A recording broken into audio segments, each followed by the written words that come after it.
Welcome back नाज़रीन। और break पे जाने से पहले सिस्टम को मैनिपुलेट करने की, सिस्टम के अंदर जो इनग्रेस थी उस हवाले से एक जंग की बात हो रही थी, लेकिन मेरे ख्याल सिस्टम तो आज भी मैनिपुलेट हो जाता है जैसा कि हमने देखा।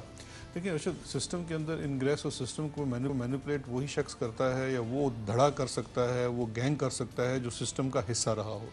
अब अगर आप ये नून लीग को देख लीजिए, इनको 30 साल से सिस्टम का हिस्सा रहे हैं। पंजाब में आप देख लीजिए मेजर अपॉइंटमेंट्स, चाहे वो डॉक्टर्स की हो, जजेस की हो, इसके अंदर आपकी पुलिस की हो, डिस्ट्रिक्ट एडमिनिस्ट्रेशन, किसी जगह भी हो, इसके अंदर इनकी बड़ी इनग्रेस है। और ये मैं इसमें कोई लगी लुपटी छोड़ गए, सहाफत भी है, हर चीज़ है। मैं हर उसमें एक पूरा दरबारियों का गैंग है, ग्रुप है। किसी को चेयरमैन पेमरा लगा दो, किसी को चेयरमैन पीटीवी लगा दो, किसी को पाकिस्तान क्रिकेट बोर्ड में लगा दो, किसी को कंसल्टेंसी दे दो। अरशद, ये सारे सर्टिफाइड हैं, ये सारे सर्टिफाइड हैं कोर्ट से। ये सारे जो हैं, चाहे वो चेयरमैन पेमरा था या पीटीवी का एमडी था, वो सारे सर्टिफाइड हुए हैं। लेकिन आप लोगों ने रिकवरीज भी नहीं की। देखिए रिकवरीज तो वो जो सिस्टम के तहत रिकवरीज उनसे हो भी रही हैं। हम लड़ किससे रहे हैं? शायद हम लड़ रहे हैं निज़ाम के खिलाफ। उस निज़ाम की एक ताज़ा तरीन मिसाल है, पता नहीं आप उस तरफ जाना भी चाहते थे, मैं खुद उसकी बात कर देता हूँ, बशीर मेमन। अब वो निज़ाम की डीजीएफआई रहे हैं, एक अच्छे ऑफिसर थे। देखें, बहुत अच्छे ऑफिसर थे, उनके मीडिया के साथ बड़े ताल्लुकात थे, आपको भी बहुत सारी खबरें देते होंगे, इसमें कोई शक नहीं है। शुरू में देखें, अगर कोई शख्स कसूरवार है तो वो मैं हूँ। देखिए, मैं अब इस बंदे की आपको बताता हूँ। ये जो शख्स है, ये शुरू में तो ये चूँकि इनका ताल्लुक सिंध से है, तो इनकी पीपीपी वालों के साथ बड़ी थी। He fell out with PPP leadership, ठीक, और fell out to the extent कि उनके साथ दुश्मनी पैदा हो गई। ये वहाँ से भाग के आए और इधर उन्होंने पनाह हासिल की नून लीग में आके। नून लीग में जब आके उन्होंने पनाह हासिल की तो कैरियर पुलिस ऑफिशियल रहे हैं, आपको अभी जान हथेली पे लेके लड़ते रहे डाकुओं के साथ। बिल्कुल, जान हथेली पे लेके वो जितना लड़ते रहे। अब मेरी ज़रा अर्ज तो सुन लीजिए। उसके बाद ये आते हैं आईबी में, और आईबी में से आके ये फिर इन्होंने खुद अपने इंटरव्यू में अभी रिसेंटली एडमिट किया है कि नवाज शरीफ साहब ने इनको अपने हाथ से एजेके में आईजी लगाया। वहाँ से ये बेसिकली फवाद हसन फवाद के मुरीद हुए और ये आगे लग गए थ्रू शाहिद खाकान अब्बासी DGFIA। अब जब ये DGFIA हमें तो विरसे में मिले थे, हमने इनको देखा। अब ये इस वक्त मुझे एक अकाउंट्स इतनी अच्छी उन्होंने इन्वेस्टिगेशन की जिस पे सारे एक चीज़ रेफरेंसेस बने हुए हैं। अभी फेक अकाउंट्स के ऊपर दो चीज़ें बड़ी मैं कहना चाहूँगा। एक तो ये है कि फेक केस, अकाउंट केस की इन्वेस्टिगेशन इन्होंने नहीं की। सुप्रीम कोर्ट ऑफ पाकिस्तान, मैं समझता हूँ इन इट्स विजडम, उन्होंने इनको इस तहकीकात का सरबरा नहीं लगाया। वाई? बिकॉज हर किसी को पता था कि बशीर मेमन का पर्सनल वैंडेटा है। हमें इस तरह की बातें जो होती हैं नहीं करनी चाहिए। बशीर मेमन साहब ने एक तोहमत लगाई। आज मैं आपको कुछ सच्ची बात बताना चाहता हूँ। बशीर मेमन साहब का पीपल्स पार्टी के साथ बहुत ज़्यादा मुखालफत का सिलसिला था। चूँकि ये विंडिक्टिव थे, इनके भाई इलेक्शन लड़े थे, मखदूम ये जो थे हमारे अमीर फ़हीम के जो साहबजादे थे उनके मुकाबले में। और उससे पहले उनके सुनिए, उनके भाई के ऊपर 3 से 2 के FIR कटी हुई थी।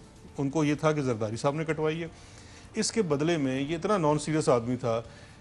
जब यहाँ पे फेक केस के बाद नया पे मुकदमा शुरू हुआ, तो उस मुकदमे के बाहर जब यहाँ पे कुछ लोगों ने जुलूस निकाला, तो ये बड़े पम्प्ड अप मेरे पास आए कि जी इन लोगों को अरेस्ट करवाना चाहिए, इन्होंने बार। मैंने कहा यार क्या हो गया, ये अब किसको अरेस्ट करवाना चाह रहे हैं? एक वो मुस्तफा नवाज खोकर साहब हैं, सेनेटर हैं, उनको शहरी रहमान कह रहे हैं कि ख्वाजा आसिफ साहब को अरेस्ट करो, इंटीरियर मिनिस्टर कह रहे हैं मैं बताएं जर्नलिस्टों की लता पान दो। ये सुने, ये अब वो जो फरमा रहे हैं ये तो सारी झूठ है ना। इनका पर्सनल वेंडेटा था पीपल्स पार्टी के खिलाफ। ये बार बार उस चीज़ में करना चाहते थे। इस्लामाबाद पुलिस को कहते थे कि हम उनको कहें। मुझसे इन्होंने बड़ी दफ़ा कहा, मैंने कहा ये बिल्कुल नहीं हो सकता। किसी को किसी की पॉलिटिकल एक्टिविटी के लिए नहीं किया जाए। मुझे बताएं हमारे दौर में कौन से पॉलिटिकल मुखालिफ की लतें पन्नी गई हैं?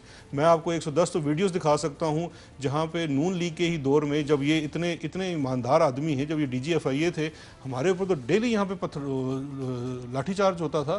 देखिए बात ये नहीं, बात ये है कि वो जो बात कर रहे हैं, क्या बात कर रहे हैं? ख्वाजा आसिफ के ऊपर उन्होंने कहा कि ट्रिजन का मुकदमा कर दो। भाई फेडरल कैबिनेट ने कहा है, PTI डजंट मिन्स वर्ड्स।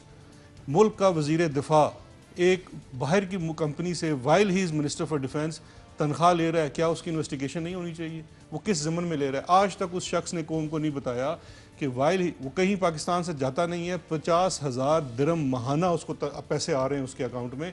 कौन दे रहा है उसको?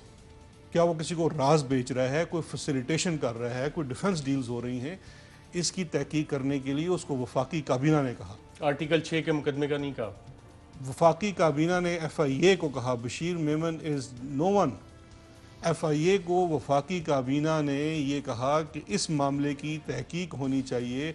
दो चीज़ें उसमें लिखी हुई हैं, एक तो ये है कि क्या ये आपके जो हल्फ है उसकी खिलाफ वर्जी तो नहीं है, दूसरा ये है कि ये तहकीक की जाए ये कोई दुश्मन मुल्क के पैसे वाया मीडिया से तो नहीं हमारे वज़ीर दिफा को आ रहे थे, और उसके बाद जो भी ऑफेंस मेड आउट होता है उसके मुताबिक कार्रवाई हो। मुझे एक बात बताइए, अगर बशीर मेमन इतना अच्छा था उसने कार्रवाई नहीं की, बशीर मेमन को गए हुए कितना अर्सा हो गया, 8 माह हो गए, 10 माह हो गए, क्या FIA ने कोई उनके ऊपर ऐसा मुकदमा कर दिए? नैब ने तो बुलाया हुआ है, कल इसी मुकदमे में बुलाया एसेट्स हुआ के है। केस में बुलाया हुआ है, उनके एसेट्स की और साथ ये भी तहकीकात क्या हो अपना रही है। इकामा लेके आए। अकामा लेके आए, आपके पास अकामा है, वो तो तमाम लोगों का अकामा है, ये तो पूरी जमात जो है अकामे वालों की है।